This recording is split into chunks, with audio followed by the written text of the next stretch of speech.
The Moorings was founded in 1969, and ever since, I think we have definitely serviced what you would imagine your quintessential sailor. Very recently, I would say maybe in the 90s and into the early 2000s, and especially since I've been here in the last couple of years, it's really become a big initiative to reach out to new markets.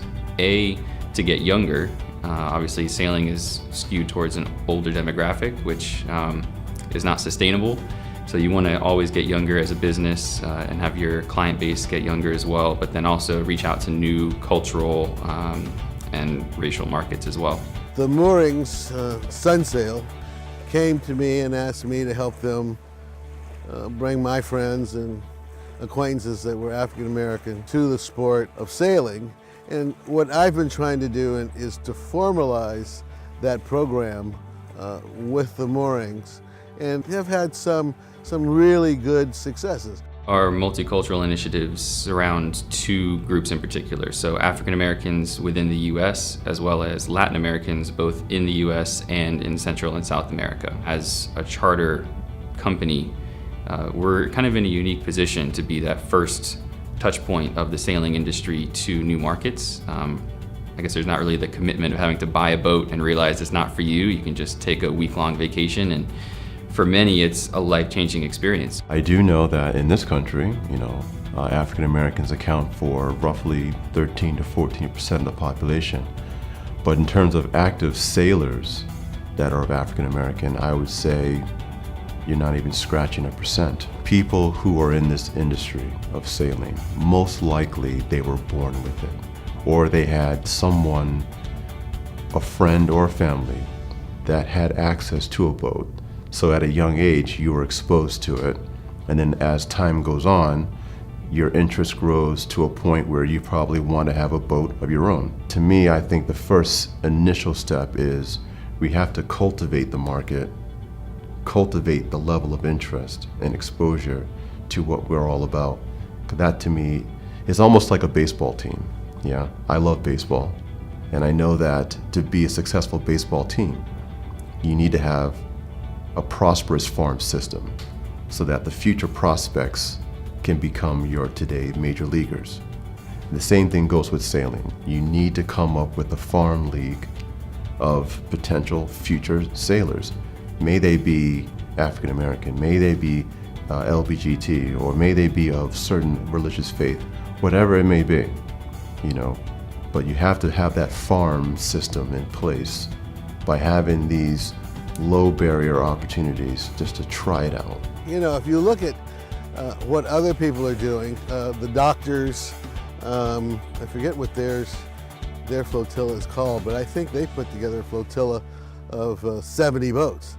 And that's a lot of boats and a lot of people.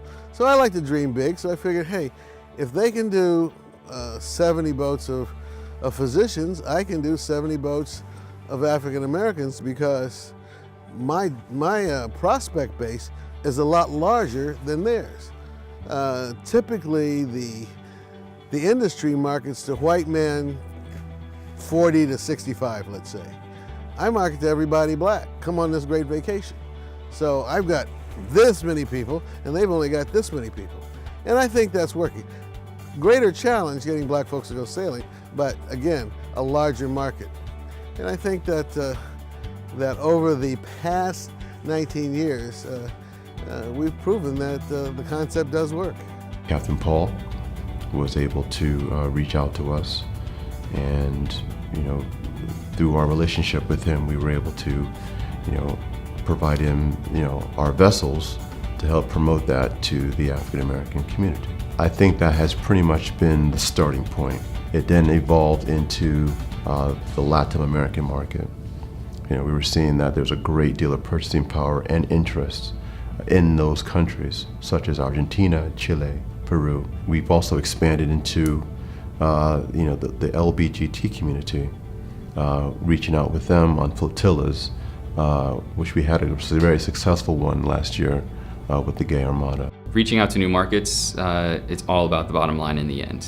It does the business no good if we're just marketing to new people that have no interest in our product or our services. So it does require separate budgets and separate marketing plans and separate personnel and staff that you need to hire. So for Latin America, it was absolutely essential that we went out and hired new multilingual staff, both for Spanish and Portuguese, to service clients both here in the US as well as in Central and South America, specifically Brazil. I think, number one, you need to get upper management to sign off on it. They've got to know about the program, they've got to endorse the program, and then they've got to put a budget to it.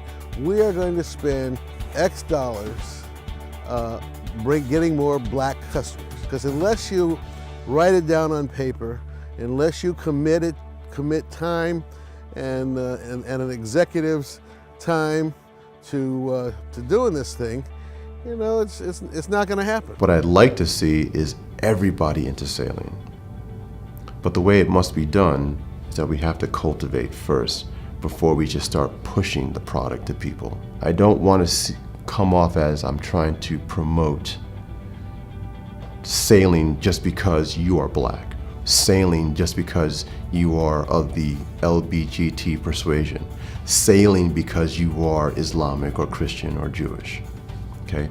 I don't want to point fingers at people.